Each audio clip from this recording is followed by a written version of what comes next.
के क्लास में हम टाइम डोमेन एनालिसिस और फ्रीक्वेंसी डोमेन एनालिसिस के बारे में थोड़ा और पढ़ेंगे।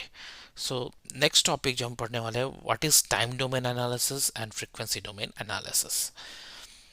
सो ये डेफिनेशन है, time domain analysis displays change in signal over a span of time. इसका मतलब है टाइम डोमेन एनालिसिस उस सिग्नल विद टाइम कैसे वैरी होता है वही प्लॉट करता है। तो आप अभी अगर देखें तो अगर एक्स ऑफ टी मेरा सिग्नल है इन टाइम डोमेन, और दिस यहाँ मेरा एक्स एक्सिस टी है और Y axis the actual signal value. So ये ग्राफ टाइम डोमेन रिप्रेजेंटेशन में ये ग्राफ जस्ट सिंपली शो कर रहा है कि ये सिग्नल विद टाइम कैसे वैरी हो रहा है। तो टाइम डोमेन में आप वेरियस कैरेक्टरिस्टिक सिग्नल हो सकता है, सिग्नल पीरियडिक हो सकता है इसका कुछ मैक्स मीन वैल्यू हो सकता है ये इवन सिग्नल हो, ऑड सिग्नल हो, बहुत सारे कैरेक्टरिस्टिक हो सकते हैं टाइम डोमेन में। But end of the day time domain analysis का मतलब है just a representation of signal, how it varies with time. So time के अनुसार कैसे ये सिग्नल वेरी कर रहा है वही टाइम डोमेन रिप्रेजेंटेशन दिखाता है। फ्रीक्वेंसी डोमेन रिप्रेजेंटेशन दिखाता है कि इस सिग्नल का क्या कौन कौन से फ्रीक्वेंसी कंपोनेंट्स है। फॉर एग्जांपल इस एग्जांपल में इसके frequency component minus F x से प्लस एफ एक्स तक है। सो एक और चीज़ की टाइम डोमेन रिप्रेजेंटेशन यूजुअली हम स्मॉल लेटर से दिखाते हैं। तो इस एग्जांपल में small x of T frequency domain is a function of frequency, तो उसे हम कैपिटल लेटर से दिखाते हैं, तो उसे capital X of F frequency domain दिखाते हैं। तो कैपिटल ये हम प्लॉट हो रहा है, X axis is frequency, Y axis is magnitude of capital X of F. इसका मतलब है वैल्यूज है एक एक फ्रीक्वेंसी कंपोनेंट का कितना एम्पलीट्यूड है। तो इस केस में एक्स ऑफ टी के frequency components minus F x से प्लस एफ एक्स तक है, और उसके इंडिविजुअल कंपोनेंट्स का एम्पलीट्यूड ये ग्राफ दिखा रहा है। तो थोड़ा और समझने के लिए लेट्स से हम अगर हम एग्जांपल लें, तो हमें हमने सबको पता है कि human Audible speech, human being हम स्पीच जो सुनते हैं हमारा लिमिट 20 हर्ट्ज से 20 किलो हर्ट्ज तक है। इसका मतलब है दुनिया में जितने भी साउंड हम आज तक सुने हैं, जन्म से लेकर आज तक, बेस्ट म्यूजिशियन का साउंड या कोई भी इंस्ट्रूमेंट का साउंड ले ले, उन सारे के फ्रीक्वेंसी कंपोनेंट्स 20 हर्ट्ज से 20 किलो हर्ट्ज के बीच में है। मतलब other way to put it is, अगर मेरे पास साइनोसॉइडल ऑडियो फ्रीक्वेंसी जनरेटर है जो कि कोई भी फ्रीक्वेंसी 20 हर्ट्ज या 20 किलो हर्ट्ज जनरेट कर सकता है, तो मैं various combination mix and match ये फ्रीक्वेंसी यूज करके I can generate every sound in the world जो कि मैं आज तक सुना हो, जो जनरेट हो सकता है। तो हर इंस्ट्रूमेंट, हर सिंगर का साउंड या मेरा स्पीच, सारे साउंड्स को इन फ्रीक्वेंसी साइनसॉइडल फ्रीक्वेंसी को मिक्स करके या कंबाइन करके जनरेट किया जा सकता है। In other words, every speech का frequency components somewhere between 20 hertz 20 kilo hertz होते हैं। नॉट नेसेसरली सारे स्पीच के सारे फ्रीक्वेंसी कंपोनेंट है, बट जो साउंड मैं सुन सकता हूँ उनके फ्रीक्वेंसी कंपोनेंट इन दोनों के बीच में लाई करेगा। ऑब्वियसली एक जेनरिक सिग्नल का ये लिमिट नहीं है, तो वहाँ माइनस इन्फिनिटी से प्लस इन्फिनिटी में कहीं भी फ्रीक्वेंसी कंपोनेंट हो सकता है। हमारे एग्जांपल में एक्स ऑफ टी का frequency component minus F x से प्लस एफ एक्स के बीच में है। तो ये हाई लेवल फ्रीक्वेंसी डोमेन का कॉन्सेप्ट है। अब नेक्स्ट क्वेश्चन है कि अगर मेरे पास टाइम डोमेन सिग्नल है तो उसे मैं फ्रीक्वेंसी डोमेन में कैसे कन्वर्ट कर सकता हूँ। तो टाइम डोमेन सिग्नल को मैं फ्रीक्वेंसी डोमेन में कैसे कन्वर्ट कर सकता हूँ, तो उसके लिए वेल डिफाइंड फॉर्मूला है फूरियर ट्रांसफॉर्म। सो अगर आप फूरियर ट्रांसफॉर्म देखें तो एक्स ऑफ टी में अगर मैं फूरियर ट्रांसफॉर्म अप्लाई करूँ तो I will get frequency domain signal. और फ्रीक्वेंसी डोमेन सिग्नल में अगर मैं फूरियर इन्वर्स अप्लाई करूँ तो मुझे टाइम डोमेन सिग्नल मिलेगा। तो फॉर्मूला इसका है एक्स ऑफ, ये है फूरियर ट्रांसफॉर्म का फॉर्मूला और ये है फूरियर इन्वर्स का फॉर्मूला। फूरियर ट्रांसफॉर्म का फॉर्मूला है x of f is equal to integral minus infinity to infinity x of t e power minus J two pi F t d t. और similarly तो Fourier transform ये time domain signal से frequency domain signal generate करता है, और Fourier inverse opposite है, ये frequency domain उसका इनपुट है और आउटपुट टाइम डोमेन सिग्नल है। तो उसका फॉर्मूला है minus infinity infinity x of f e power plus j two pi F t d f. तो ये है फूरियर ट्रांसफॉर्म, ये है फूरियर इनवर्स का फॉर्मूला। अगेन इसका डेरिवेशन फूरियर सीरीज यूज करके कर सकते हैं, बट हम इस क्लास में डेरिवेशन में नहीं जाएंगे। अगर इंटरेस्ट हुआ तो हम फ्यूचर क्लासेस में जा सकते हैं। तो अगर आप इस फॉर्मूला में आप फूरियर ट्रांसफॉर्म का फॉर्मूला देखें तो आपको दिखेगा यहाँ पे, ये मैं क्लियर कर देता हूँ। अगर आप यहाँ फॉर्मूला देखेंगे तो यहाँ पे ई पावर माइनस जे टू पाई एफ टी, इसका मतलब है एक्स ऑफ एक कॉम्प्लेक्स नंबर हो सकता है। तो आप पूछ सकते हैं कि कॉम्प्लेक्स नंबर का मतलब क्या है। हर एक सिग्नल का फ्रीक्वेंसी कंपोनेंट हो सकता है, पर फ्रीक्वेंसी कंपोनेंट रियल वर्ल्ड में कोई कॉम्प्लेक्स क्या होता है, तो उसका रिलेवेंस कॉम्प्लेक्स नंबर का मतलब क्या है वो जानने के लिए हम वो समझने के पहले हम कॉम्प्लेक्स नंबर का बेसिक्स का क्विक रिकैप करते हैं। तो कॉम्प्लेक्स नंबर जैसे कि आपको पता है दो फॉर्म में होता है, एक स्टैंडर्ड फॉर्म और एक पोलर फॉर्म। अगर एक z कॉम्प्लेक्स नंबर है तो यूजुअली उसका एक रियल पार्ट और एक इमेजिनरी पार्ट होता है, तो उसका a प्लस जे बी, जहाँ a है रियल पार्ट कॉम्प्लेक्स नंबर का और b है इमेजिनरी पार्ट कॉम्प्लेक्स नंबर का। और पोल यह है स्टैंडर्ड फॉर्म। तो स्टैंडर्ड फॉर्म से पोलर फॉर्म में कन्वर्ट करने के लिए हम अगर हम root A square plus B square जो कि कॉम्प्लेक्स नंबर का मैग्नीट्यूड है वो मल्टीप्लाई करें और individual A root A square plus B square divide कर दे, और से हम theta tan inverse B by A जो कि tan inverse imaginary part by real part, इसे हम थीटा ले लिए है आर्क कॉम्प्लेक्स नंबर का आर्ग्यूमेंट। तो मैं इस एक्सप्रेशन को मैं इसमें कन्वर्ट कर सकता हूँ। Root A square A by root A square plus square cos theta हो गया, B by root A square plus B square sine theta हो गया। तो root A square B square cos theta plus J sine theta. और हमें Euler's formula पता है जहाँ cos theta plus J sine theta E power J theta. तो तो कोई भी कॉम्प्लेक्स नंबर z को हम रिप्रेजेंट कर सकते हैं mod z into E power J theta, जहाँ मॉड z है उस कॉम्प्लेक्स नंबर का मैग्नीट्यूड जो कि square root of real part whole square plus imaginary part whole square और plus E power into E power J theta, जहाँ theta is tan inverse of imaginary part by real part. So ये है polar form representation. This ये है standard form representation और ये है polar form representation कोई कॉम्प्लेक्स नंबर का। तो हम अभी आगे चलते हैं। तो ये बेसिक्स ऑफ कॉम्प्लेक्स नंबर हम क्यों ग्रैप कर किया यहाँ पे। तो अगर फूरियर ट्रांसफॉर्म में coming back to Fourier transform वहाँ पे कॉम्प्लेक्स नंबर का क्या मतलब है, तो हर उस तो हमें वहाँ कॉम्प्लेक्स नंबर को पोलर फॉर्म में देखना है। तो जो भी कॉम्प्लेक्स फॉर्म है उसका एक मैग्नीट्यूड है और एक आर्ग्यूमेंट है। मॉड z यहाँ मैग्नीट्यूड है और theta is argument of z is theta. तो जो उसका मैग्नीट्यूड है एक्स ऑफ एफ का, अगर एक्स ऑफ एफ आपका x of T time domain signal है तो capital X of F frequency domain signal है।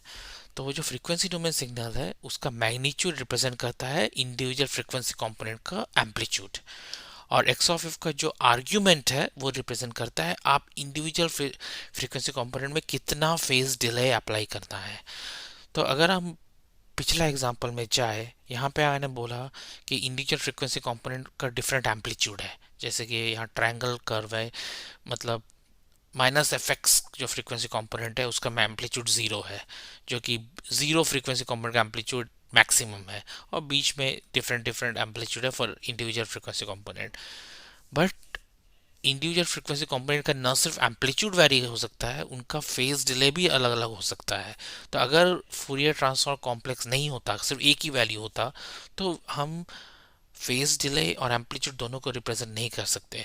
तो in order to be able to represent phase delay और एम्पलीट्यूड, कॉम्प्लेक्स नंबर रिप्रेजेंट होता है। तो कॉम्प्लेक्स नंबर का जो मैग्नीट्यूड है वो रिप्रेजेंट करता है amplitude individual phase frequency component का, और जो जो आर्ग्यूमेंट है वो रिप्रेजेंट करता है phase delay of individual frequency component. तो फॉर एग्जांपल अगर ये मेरा time domain signal x of T है और ये कैपिटल एक्स ऑफ एफ का मैग्नीट्यूड ये प्लॉट है, और ये है फेज डिले प्लॉट। तो ये टॉप ग्राफ रिप्रेजेंट कर रहा है इंडिविजुअल फ्रीक्वेंसी कंपोनेंट का एम्पलीट्यूड, और ये बॉटम ग्राफ रिप्रेजेंट कर रहा है इंडिविजुअल फ्रीक्वेंसी कंपोनेंट का phase delay.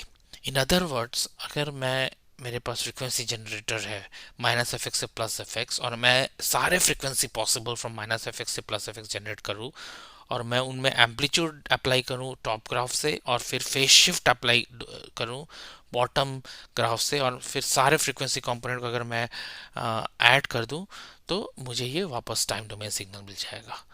So just remember, repeat again, जो अगर एक्स ऑफ एफ कॉम्प्लेक्स है तो उसका जो मैग्नीट्यूड है वो रिप्रेजेंट करता है इंडिविजुअल फ्रीक्वेंसी कंपोनेंट का एम्पलीट्यूड, और उसका जो आर्ग्यूमेंट है जो कि tan inverse of imaginary part by real part वो रिप्रेजेंट करता है इंडिविजुअल फ्रीक्वेंसी कंपोनेंट का फेज डिले।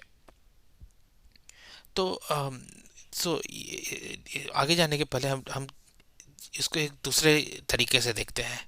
तो अगर साइनोसॉइडल सिग्नल क्या होता है, तो अगर y ऑफ t एक साइनोसॉइडल सिग्नल है जिसका फ्रीक्वेंसी fc है और मैग्नीट्यूड और एम्पलीट्यूड a है, तो हम उसे रिप्रेजेंट कर सकते हैं y of t equal to a cos 2 pi fc t। ये एक सिंपल साइनोसॉइडल सिग्नल है विद जीरो फेज डिले, उसका एम्पलीट्यूड है a, फ्रीक्वेंसी है fc। अगर उस साइनोसॉइडल सिग्नल में अगर मैं फेज डिले या फेज शिफ्ट थीटा डालना चाहूँ तो उसका फॉर्मूला हो जाएगा y of T equal to a cos 2 pi of c t plus theta. So ये भी एक साइनोसॉइडल सिग्नल है, कोसाइन साइनोसॉइडल सिग्नल है। इसमें यहाँ मैंने सिर्फ phase delay of theta apply कर दिया है। अब इस सेकंड में आपको ये cos a प्लस बी है, तो हमें ट्रिग्नोमेट्री में हम सभी को पता है cos a plus b is cos a cos b minus sine a sine b। तो अगर मैं इसे अप्लाई कर दूं तो ये हो जाएगा y of t is a cos theta cos 2 pi of ct, मैंने जैसे से एक्सपांड कर दिया इसको, minus a sin theta sin 2 pi of ct। तो अगर आप देखोगे यहाँ पे cos 2 pi of ct एक साइनोसॉइडल सिग्नल है with zero phase shift, sin 2 pi of ct भी एक साइनोसॉइडल सिग्नल है with 90 degree phase shift. sin is nothing but cos with 90 degree phase shift. तो जो जो जो जीरो फेज शिफ्ट सिग्नल है उसका एम्पलीट्यूड होगा a cos थीटा। इसे इसलिए इन फेज कंपोनेंट कहते हैं, मतलब ये amplitude sinusoidal signal with zero phase shift है। और ए साइन थीटा को क्वाड्रेचर फेज कंपोनेंट कहते हैं, मतलब ये क्वाड्रेचर साइनसोइडल सिग्नल, जो sinusoidal signal with 90 degree phase shift का एम्पलीट्यूड है। तो अगर आप यहाँ पे देखोगे कोई भी सिग्नल, कोई भी साइनसोइडल सिग्नल जहाँ पे मैं फेज शिफ्ट में अप्लाई करना चाहता हूँ मैं उसे जनरेट कर सकता हूँ। अगर मैं एक उसका इन फेज एक कंपोनेंट और उसका क्वाड्रेचर फेज कंपोनेंट लूँ और डिफरेंट कॉम्बिनेशंस में एक cos थीटा अगर मैं एम्पलीट्यूड अप्लाई करूँ इन फेज साइनोसॉइडल सिग्नल में और ए साइन थीटा अप्लाई करूँ क्वाड्रेचर फेज साइनोसॉइडल सिग्नल में, उनको कंबाइन करने से मुझे एक sinusoidal signal with phase shift delay मिल जाएगा। In other words, real world में आप डिले करने के बजाय आप दो इन फेज और quadrature phase sinus signal generate करके हम कंबाइन करने से हमें ऑटोमेटिक फेज डिले मिल जाएगा। अगर मुझे जीरो फेज डिले चाहिए तो उस सिग्नल का सिर्फ इन फेज कंपोनेंट होगा, quadrature phase component will be zero. अगर उसका से 90 डिग्री फेज शिफ्ट है या 270 डिग्री फेज शिफ्ट है तो उसका सिर्फ क्वाड्रेचर फेज कंपोनेंट होगा, इन फेज जीरो होगा। लेकिन कोई और एंगल डिले के लिए से 45 degree pi by 4, 3 pi by 4 या कोई भी वैल्यू डिले के लिए यूजुअली उसका क्वाड्रेचर फेज कंपोनेंट भी होगा और इन फेज कंपोनेंट भी होगा और क्वाड्रेचर फेज कंपोनेंट भी होगा। सो हमारे कमिंग बैक टू, मैं क्यों कवर कर रहा हूँ, तो coming back to our Fourier transform again. तो अगर एक्स ऑफ टी फिर से अगर रियल सिग्नल है, टाइम टाइम डोमेन सिग्नल है, एक्स ऑफ एफ एक फ्रीक्वेंसी डोमेन रिप्रेजेंटेशन है और एक्स ऑफ एफ कॉम्प्लेक्स है, तो एक्स ऑफ एफ का जो रियल पार्ट है वो रिप्रेजेंट करता है in phase component of that frequency component. जो इंडिविजुअल फ्रीक्वेंसी कंपोनेंट का जो इन फेज कंपोनेंट है वो उस real part of X of F represent करता है। इमेजिनरी पार्ट रिप्रेजेंट करता है उसका क्वाड्रेचर फेज कंपोनेंट। और जो मैग्नीट्यूड हमने ऑलरेडी पढ़ा है वो रिप्रेजेंट होता है overall magnitude of the complex number, और argument of complex number represent करता है the phase delay of the frequency component. तो obviously overall magnitude combining in phase और क्वाड्रेचर फेज कंपोनेंट को कंबाइन करके जो ओवरऑल फ्रीक्वेंसी कंपोनेंट है उसका जो एम्पलीट्यूड है वो mod of X of represent करता है। सिमिलरली इन फेज और क्वाड्रेचर फेज को मिला के जो ओवरऑल फ्रीक्वेंसी कंपोनेंट है उसका जो फेज डिले है वो argument of X of represent करता है। तो ये कुछ बेसिक कॉन्सेप्ट्स है फ्रीक्वेंसी डोमेन एनालिसिस का मतलब क्या है, फ्रीक्वेंसी डोमेन रिप्रेजेंटेशन का मतलब क्या है और कैसे कन्वर्शन करते हैं, ये बेसिक्स मैंने कुछ कवर किया। तो बिफोर ये क्लास हम ख़त्म करते हैं, कुछ कुछ इंट्यूटिव थिंग जो हम प्रॉपर्टीज ऑफ फूरियर ट्रांसफॉर्म पढ़ते हैं। तो अगर एक्स ऑफ टी इवन है, मतलब एक्स ऑफ माइनस टी और is equal to x of t, तो अगर x of minus t same as x of t, तो आप सोच सकते हैं कि कॉस फंक्शन इज इवन, क्योंकि cos of minus t same as cos of t. तो अगर एक्स ऑफ टी इवन हुआ तो मैं यूजिंग कोसाइन सिग्नल मैं एक्स ऑफ टी जनरेट कर सकता हूँ। मतलब एक्स ऑफ एफ का सिर्फ इन फेस कॉम्पोनेंट होगा, और अगर उसका इन फेस कॉम्पोनेंट है तो एक्स ऑफ एफ सिर्फ रियल होगा। इसलिए एक्स ऑफ एफ, हमें पता है कि एक्स ऑफ का real part is the in phase component, तो इसलिए एक्स ऑफ टी अगर इवन है तो x of a is real only होता है। अगर एक्स ऑफ टी ऑड है, मतलब x of minus is minus x of t, तो हमें पता है sine of minus x is minus sign of x. तो एक्स ऑफ एफ का से उसका फ्रीक्वेंसी डोमेन में सिर्फ क्वाड्रेचर कंपोनेंट है, उसका कोई रियल कंपोनेंट नहीं होगा। इसलिए x of F imaginary only होगा, क्योंकि हमें पता है कि उसका imaginary component is quadrature face component, imaginary part. तो ये इस अगेन इसका मैथमेटिकल प्रूफ है, बट कुछ इंट्यूटिव है हम क्यों होता है, आप लॉजिकली आप अगर सोचोगे तो एक्स ऑफ टी इवन है तो उसमें सिर्फ कोसाइन होना चाहिए, इसलिए उसका सिर्फ इन फेस कंपोनेंट होना चाहिए, इसलिए x of F real only होता है। अगर एक्स ऑफ टी ऑड है, मतलब इसका सिर्फ क्वाड्रेचर फेस कंपोनेंट होना चाहिए, इसलिए x of f is imaginary only. अगर एक्स ऑफ टी इवन भी नहीं है ऑड भी नहीं है, मतलब उसका फ्रीक्वेंसी डोमेन में इन फेस कंपोनेंट भी होगा और क्वाड्रेचर फेस कंपोनेंट भी होगा, इसलिए एक्स ऑफ एफ का रियल पार्ट भी होगा और इमेजिनरी पार्ट भी होगा। तो ये कुछ basic concepts, frequency domain, time domain, इसका मतलब क्या है इंडिविजुअल कॉम्प्लेक्स में, इंडिविजुअल फील्ड का मतलब क्या है, इसका मैंने क्विक रिकैप किया। होपफुली आपको इस वीडियो से फ़ायदा हुआ है। अगले क्लासेस में हम बेसिक्स ऑफ डिजिटल कम्युनिकेशन हम स्टार्ट करेंगे, हम सैम्पलिंग थ्योरम, नाइक्वस थ्योरम, उसके बाद क्वांटाइजेशन और फिर कुछ एडवांस कॉन्सेप्ट्स में जाएंगे। Thank you for your time. Thank you.